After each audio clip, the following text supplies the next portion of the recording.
If you've ever tried to save or invest your way out of financial gravity, you know the feeling. You tighten your budget, you skip the takeout coffee, you put a couple $100s into your investment account every month, and nothing seems to happen. Your balance creeps up like a tired snail dragging a backpack full of bricks. Meanwhile, you hear stories about people whose portfolios are growing faster than your houseplants die in winter. And somewhere between the memes about generational wealth and your bank account's polite refusal to participate, a strange pattern emerges. The first $10,000 feels hard. The first $50,000 feels brutal. But the first $100,000? That one feels like climbing Mount Everest in flip-flops. And yet, after that, something changes. Progress accelerates. The graph curves upward. Your money seems to earn more money than you ever could by cutting streaming subscriptions. So why is the first $100,000 so hard? And why does the next $100,000 arrive faster, as if the universe finally turned gravity down a notch? Most people think they know the answer. It's discipline. Some say just work harder. Others point to wages, rent, or the cost of groceries that somehow inflate faster than economic charts admit in public. But as usual, the simple story leaves out what's actually happening underneath. Because this isn't just about motivation or budgeting. It's about math, incentives, and a quiet historical shift in how wealth grows on who benefits most once the ball is already rolling. And yes, we've actually been here before. The real mystery isn't why the rich get richer. It's why wealth barely moves at all, until suddenly it does. So the question we're going to answer is this: what makes the first $100,000 so painfully slow? And why does everything speed up after that? To understand it, we need to rewind to a time when investing didn't feel like an expectation, but a privilege. Imagine the post-war decades of the mid-20th century. The economy is industrial, wages are rising, and retirement for many workers is tied to pensions. Companies promise lifetime income because they assume employees will stay forever, like loyal characters in a sitcom that never gets canceled. The stock market existed, sure, but most households weren't pouring money into it every month. Wealth accumulation was linear, slow, and tied to labor. The prevailing belief was simple: work long enough and stability shows up eventually, like the bus in a quiet rural town. Then, around the 1970s and 80s, something shifts. Inflation bites, interest rates spike, and governments begin to rethink how retirement is funded. Corporations realize that promising pensions for life is a bit like volunteering to pay everyone's restaurant bill indefinitely. So they gradually replace defined benefit pensions with defined contribution plans like 401ks, where your future depends on investments instead of guarantees. At the time, this was framed as freedom. You control your financial destiny. In reality, it also transferred risk from institutions to individuals, a polite way of saying, "Good luck, please read the fine print." This transition quietly rewired our incentives. Instead of guaranteed future income, workers now rely on contributions plus market returns. That means compounding, a mathematical process economists love. And most humans only fully appreciate sometime around age 40 when they realize what their 20-year-old self could have started, but didn't. Compounding is simple in theory. Your money earns returns, and then those returns earn more returns, like a snowball rolling downhill. But here's the catch: the snowball only really starts acting like a snowball after it gets big enough. Before that, it's just a damp handful of slush. For a small portfolio, say under $10,000, even a great year of market returns might only add a few $100. That's less than what you're contributing from your paycheck. Your personal savings, your hard work, are doing all the heavy lifting. The market is just a background character. This is the phase where most people get discouraged and give up. It feels like you're pouring water into a bucket with a hole in it. You're working so hard, but the results are almost invisible. This is the brutal, slow grind toward that first $100,000. During this stage, it's your savings rate, not your investment returns, that truly matters. But once you cross that magical threshold, something fundamental changes. The math flips. Your portfolio becomes large enough that the returns it generates on its own start to outpace your personal contributions. Your money starts working for you, and it's a much more efficient worker than you are. For example, a 7% return on a $10,000 portfolio is only $700. But on $100,000, that's $7,000 a year, or nearly $600 a month. Suddenly, your investments are contributing more to your growth than you are with your monthly savings. Your snowball has become a boulder. This is the inflection point. It's no longer just about how much you can save. It's about how much your money can earn. This is why the journey to the second 100,000 is so much faster than the first. You're no longer climbing the mountain alone. Compound growth is now your climbing partner, pulling you up. So if you're stuck in that slow, painful grind, remember this: it's not just you. It's math. The initial phase is designed to be slow. Your job is to keep feeding the machine, to keep saving consistently, even when it feels pointless. The first 100,000 is a testament to your discipline and your sacrifice. Every dollar after that is a testament to the power of compounding. The system might have been redesigned, but the rules of math still apply. Keep going, because gravity does eventually get weaker. Let's fast forward a bit, because this is where everything changes. By the 1990s and early 2000s, more and more people are getting into index funds, retirement accounts, and the stock market. Technology drives down fees. Brokerage apps make investing super easy, and the whole market becomes deeply financialized. But wages? They don't exactly race to catch up. Meanwhile, housing costs shoot up, education costs inflate like a parade float, and job security starts to feel as reliable as a beach chair in a hurricane. So, for the average person, contributions to their investments stay pretty small for a long time. Maybe it's $100 here, $300 there. And compound interest? Well, it's like an old train. It takes a while to really build up speed. This is where the hidden mechanics start to play out.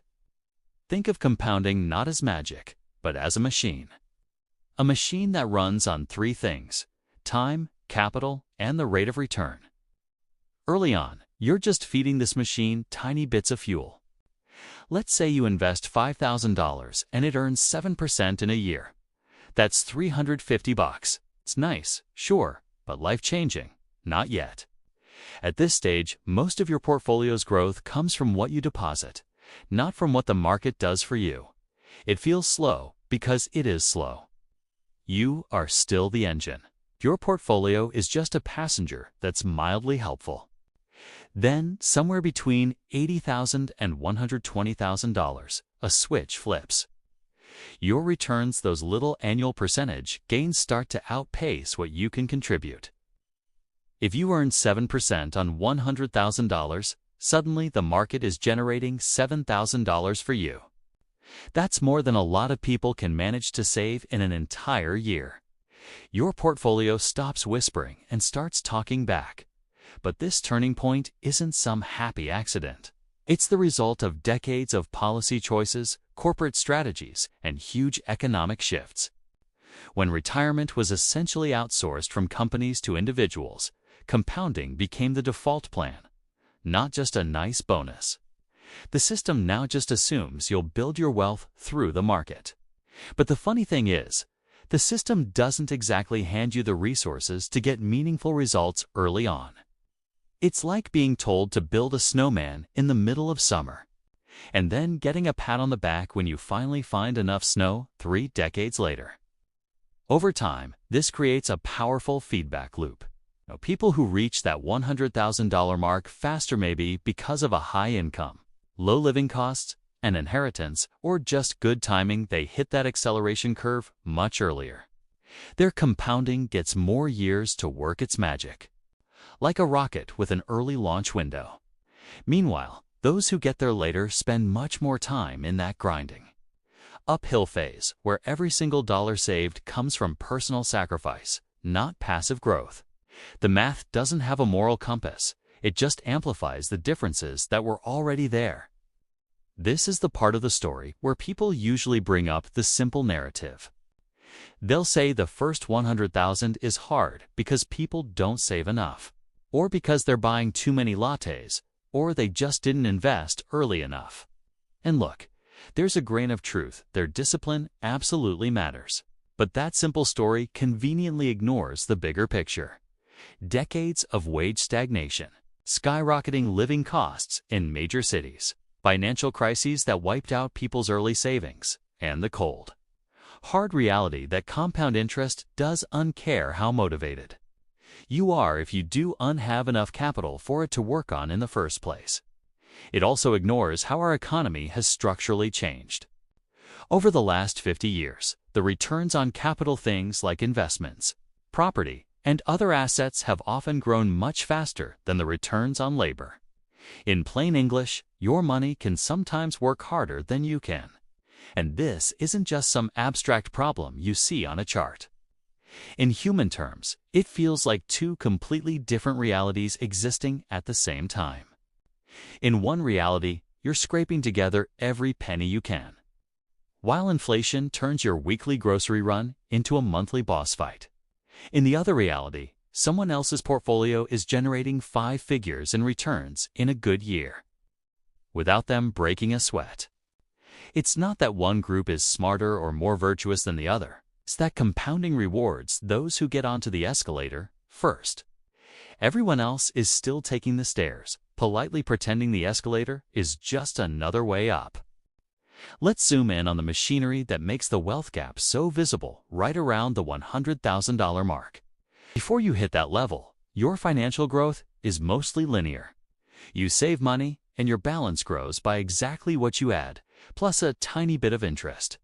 But something incredible happens when your investment returns start to exceed your contributions. Growth becomes exponential. It starts slow, then gets a little faster, and then surprisingly fast. The shape of that growth curve is exactly why the second $100,000 often arrives in just a fraction of the time it took to get the first. It's not because life suddenly gets easier, but because compounding finally has enough mass to start moving on its own. The machine is no longer powered just by your hard work. It's powered by time and scale. But history has quietly shaped who gets to that point and when. Think about it. Tax incentives have historically favored investment income. Housing policies raised property values for some generations while locking others out completely. Market crashes arrived at the worst possible times for certain age groups, right when they had the most to lose.